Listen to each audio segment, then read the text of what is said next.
The Assembly will hear an address by His Excellency Egils Levits, President of Republic of Latvia.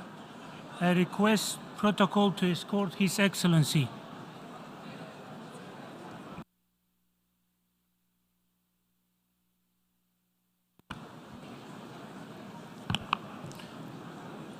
On behalf of the General Assembly, I have the honor to welcome His Excellency Egils Levits, President of the Republic of Latvia, and to invite him to address the Assembly.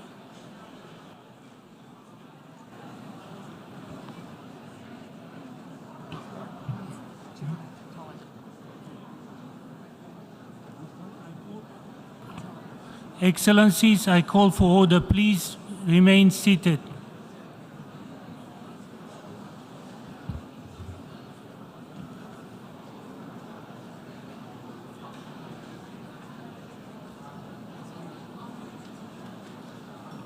Please go ahead, Your Excellency. You have the floor.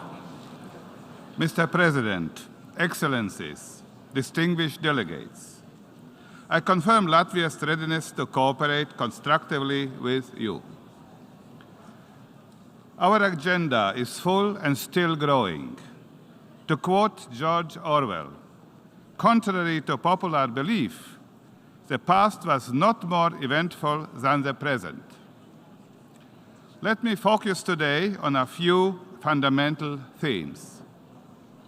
First, the upholding of international law. International law is the basis for world peace order established by the United Nations Charter. At the core of this order is respect for the sovereignty of states and prohibition of the use of force. Starting a war of aggression is the gravest threat to our world peace order.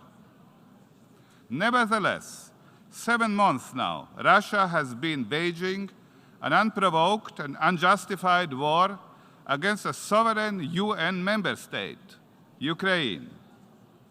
Let me stress, this is not just a regional security issue. Russia's military aggression against Ukraine threatens global security and stability. In the 21st century, Russia maintains a 19th century ideology of imperialism, colonialism, and racism. Russia invaded Georgia in 2008. It illegally annexed Ukraine's Crimea in 2014. It had used increasingly aggressive rhetoric towards other neighboring countries. These are all manifestations of its imperialistic and colonial ambitions. Denying another nation's right to exist, promoting the idea of supremacy of Russians and their special missionary role in the world. These are all contemporary expressions of racism. That is exactly the opposite of what the United Nations stands for. Mr. President, dear colleagues, Russia's war in Ukraine has caused a humanitarian disaster. A third of the Ukrainian population has been forced to leave their homes. Russia is preventing Ukrainian-grown food from reaching the world market. Also, Russia uses its position in the energy market to exert pressure.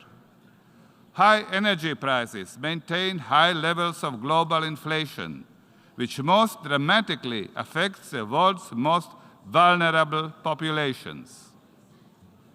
Russia continues to spread false narratives about the cause of the global crisis in food, fuel, and finances. These lies must be overturned. Russia alone is responsible for this crisis. Mr. President, we, the law-abiding member states of the United Nations, are responsible for supporting Ukraine's self-defense and stopping the aggressor. Russia's ability to finance the war against Ukraine must be limited. Global sanctions in the fields of finance, trade, transport and energy, as well as restrictive measures against individuals and legal entities, must be maintained and strengthened. Belarus, being equally responsible for enabling Russia's military aggression against Ukraine, is also being sanctioned. Since the beginning of the war, Latvia has spent over 0.8% of our GDP on military, economic, financial, and humanitarian aid to Ukraine. We stand with the brave people of Ukraine. The heroic defense mounted by the people of Ukraine is bringing success. Today we learn the partial mobilization has been declared in Russia, as their once mighty army is overwhelmed. The blitzkrieg envisaged by President Putin has turned into a long nightmare. In another sign of desperation, Russia plans to hold illegal referenda in the coming days on the annexation of the occupied territories to the Russian Federation. This is a blatant contravention of both Ukrainian and international law. Latvia will not recognize the legitimacy of these referenda and their results. I call on the international community to do likewise. Mr. President, dear colleagues, impunity means invitation to further crimes. Therefore, the aggressor must be held accountable. The International Court of Justice and the International Criminal Court have already started proceedings on particular aspects of Russia's war against Ukraine. The European Court of Human Rights has also initiated proceedings. However, a legal gap remains. No international court has jurisdiction over the main issue, the starting of a war of aggression, the gravest violation of the Charter of United Nations and international law. Therefore, I call for the establishment of a special tribunal. The main task of the special tribunal would be to investigate the responsibility of the Russian state in the crime of aggression. After the war, Russia will have to pay reparations to Ukraine for damages. The special tribunal could be part of an international reparations mechanism. The special tribunal could be established on the basis of a resolution of the General Assembly by another international organization or a group of like-minded states. Mr. President, let me now turn to the sustainable development and climate change issues. Agenda 2030 is a common roadmap for overcoming our challenges and creating future-oriented, sustainable and inclusive policies. This year, Latvia submitted to the United Nations its second progress report on sustainable development goals, highlighting the areas of education, gender equality, youth participation, and international cooperation. The implementation of Agenda 2030 is also the overarching goal of Latvia's development cooperation policy. Over the past 30 years, Latvia has developed expertise in democratic processes, good governance, socio-economic changes, and gender equality. Good governance, especially strengthening of the rule of law and democracy, accounts for the more than 40% of all support provided by Latvia. As a member of the Peacebuilding Commission, we are sharing our expertise on societal resilience. Joint efforts must also be continued to address the consequences of climate change, including through development cooperation efforts. For example, in Central Asia, Latvia has been working with the promotion of clean technologies. particularly related to the protection of climate, is a problem of global justice. Latvia supports the view that the greatest polluters should bear a greater burden for the protection of the climate.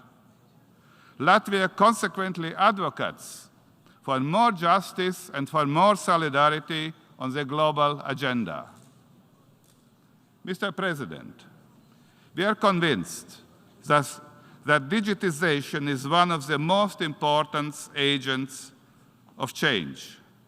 Latvia supports innovative and proven digital solutions that promotes the efficiency of public administration, public participation in decision-making, and the creation of new economic opportunities. Let me now highlight security and fundamental rights in digital space. The digital space is an integral part of our lives. It has enormous potential to contribute to the sustainable development of nations.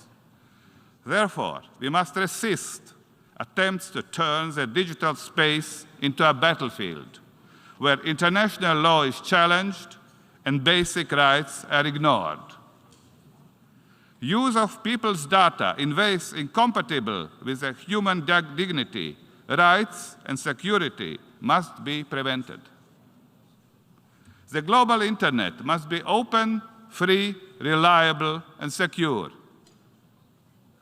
We support the proposal of the UN Secretary General to agree on a global digital compact, which should reduce the digital gap between the developed and developing countries.